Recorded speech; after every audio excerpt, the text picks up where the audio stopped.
incorporated into this thing. So we have that. Since it doesn't look like we're going anywhere, well, we are going somewhere, alarmingly fast actually. But since we're not busy other than that, here's a couple of facts. He's not just a regular moron. He's the product of the greatest minds of a generation, working together with the express purpose of building the dumbest moron who ever lived. And you just put him in charge of the entire facility. Good, that's still working. Hey, just in case this pit isn't actually bottomless, do you think maybe you could unstrap one of those long fall boots of yours and shove me into it? Just remember to land on one foot.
We're here because we want the best, and you are it. So, who is ready to make some science? I am. Now, you already met one another on the limo ride over, so let me introduce myself. I'm Cave Johnson. I own the place. That eager voice you heard is the lovely Carolyn, my assistant. Rest assured, she has transferred your honorarium to the charitable organization of your choice. There's 1,000 tests performed every day here in our enrichment spheres. I can't personally oversee every one of them, so these pre-recorded messages will cover any questions you might have and respond to any incidents that may occur in the course of your science adventure. Your test assignment will vary depending on the manner in which you have bent the world to your will. Those of you helping us test the repulsion gel today, just follow the blue line on the floor. Those of you who volunteered to be injected with praying mantis DNA, I've got some good news and some bad news. Bad news is we're postponing those tests indefinitely. Good news is we've got a much better test for you. Fighting an army of mantis men. Pick up a rifle and follow the yellow line. You'll know when the test starts.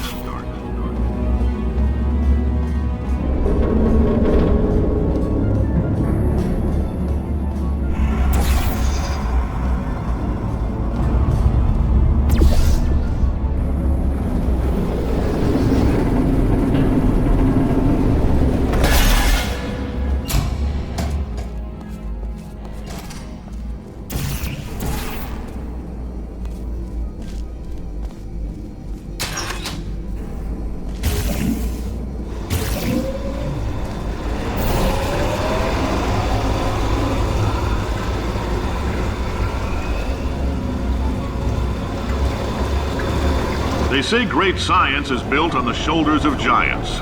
Not here. At Aperture, we do all our science from scratch. No hand-holding.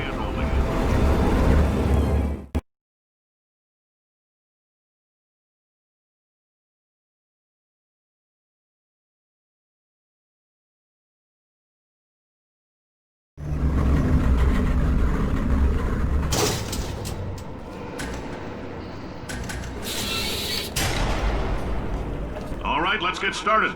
This first test involves something the lab boys call repulsion gel. You're not part of the control group, by the way. You get the gel. Last poor son of a gun got blue paint. All joking aside, that did happen. Broke every bone in his legs. Tragic, but informative. Or so I'm told.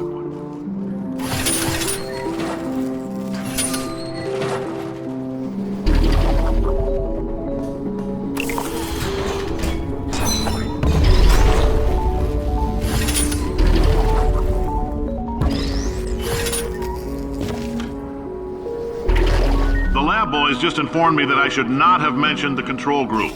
They're telling me I ought to stop making these pre-recorded messages. That gave me an idea. Make more pre-recorded messages. I pay the bills here, I can talk about the control group all damn day. For this next test, we put nanoparticles in the gel. In layman's terms, that's a billion little gizmos that are going to travel into your bloodstream and pump experimental genes and RNA molecules and so forth into your tumors. Now, maybe you don't have any tumors. Well, don't worry. If you sat on a folding chair in the lobby and weren't wearing lead underpants, we took care of that too.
In case you got covered in that repulsion gel, here's some advice the lab boys gave me.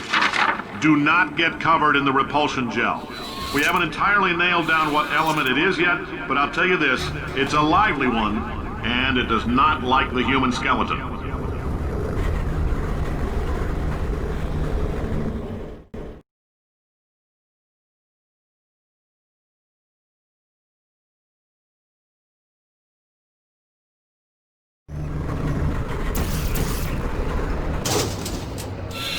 All these science spheres are made of asbestos, by the way. Keeps out the rats.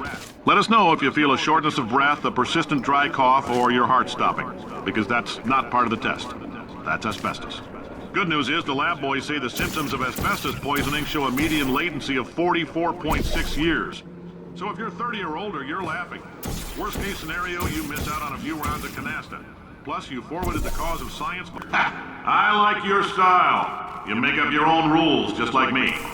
Bean Counter said I couldn't fire a man just for being in a wheelchair. Did it anyway. Ramps are expensive.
That coffee we gave you earlier had fluorescent calcium in it so we can track the neuronal activity in your brain. There's a slight chance the calcium could harden and vitrify your frontal lobe. Anyway, don't stress yourself thinking about it. I'm serious. Visualizing the scenario while under stress actually triggers the reaction.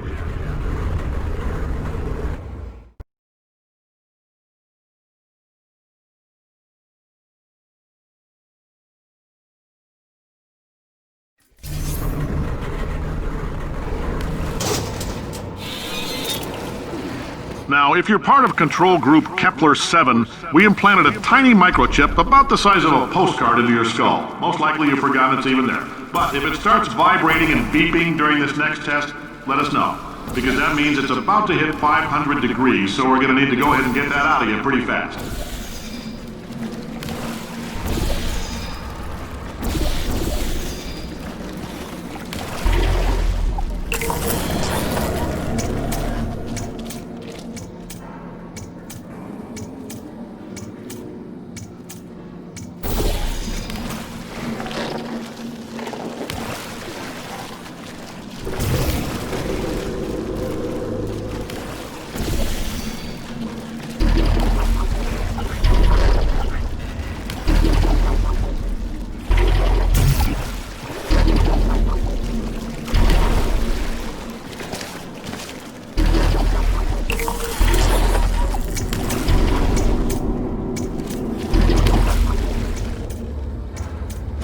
Telling them, keep your pants on. All right, this next test may involve trace amounts of time travel. So, word of advice, if you meet yourself on the testing track, don't make eye contact. Lab boys tell me that'll wipe out time. Entirely. Forward and backward. So, do both of yourselves a favor and just let that handsome devil go about his business.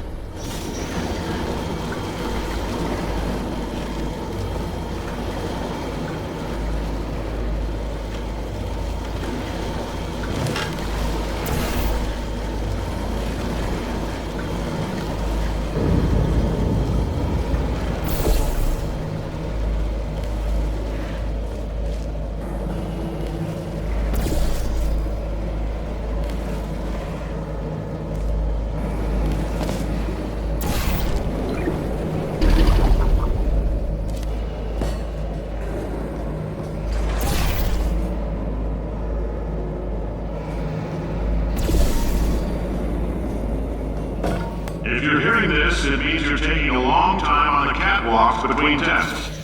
The lab boys say that might be a fear reaction.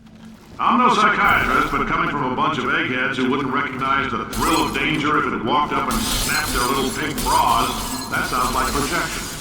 They didn't fly into space, storm a beach, or bring back the gold. No, sir, we did. It's you and me against the world, son. I like your grit. Hustle could use some work, though. Now let's solve this thing.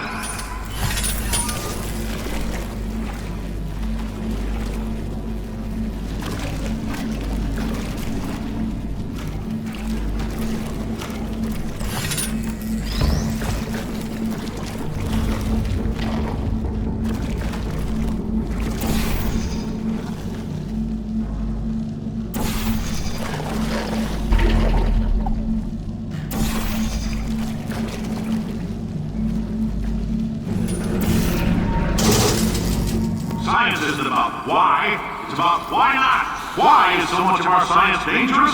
Why not marry safe science if you love it so much? In fact, why not invent a special safety door that won't hit you on the butt on the way out because you are fired? Test subject, you're doing fine. Yes, you. Box your stuff. Out the front door. Parking lot. Car. Goodbye.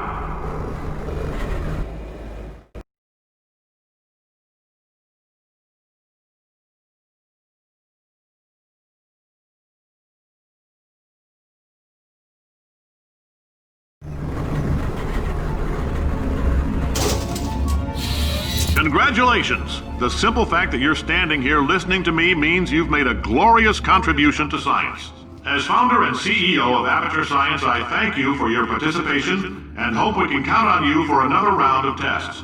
We're not going to release this stuff into the wild until it's good and damn ready, so as long as you keep yourself in top physical form, there'll always be a limo waiting for you. Say goodbye, Carolyn. Goodbye, Carolyn. She is a gem.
Greetings, friend. I'm Cave Johnson, CEO of Aperture Science.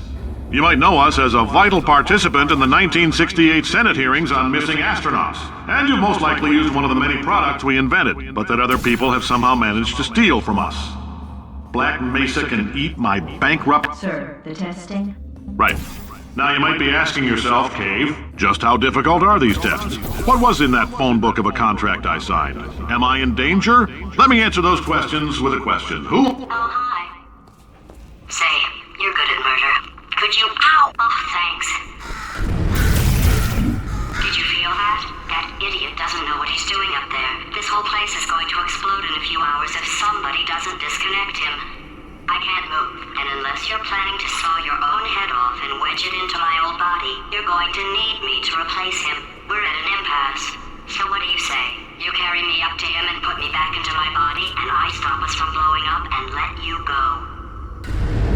No tricks. This potato only generates 1.1 volts of electricity. I literally do not have the energy to lie to you. Even if I am lying, what do you have to lose? You're going to die either way. Look, I don't like this any more than you do. In fact, I like it less because I'm the one who got partially eaten by a bird.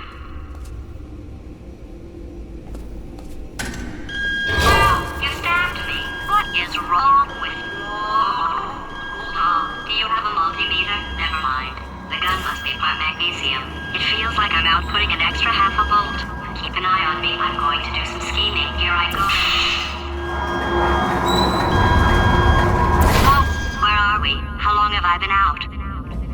That extra half-volt helps, but it isn't going to power miracles.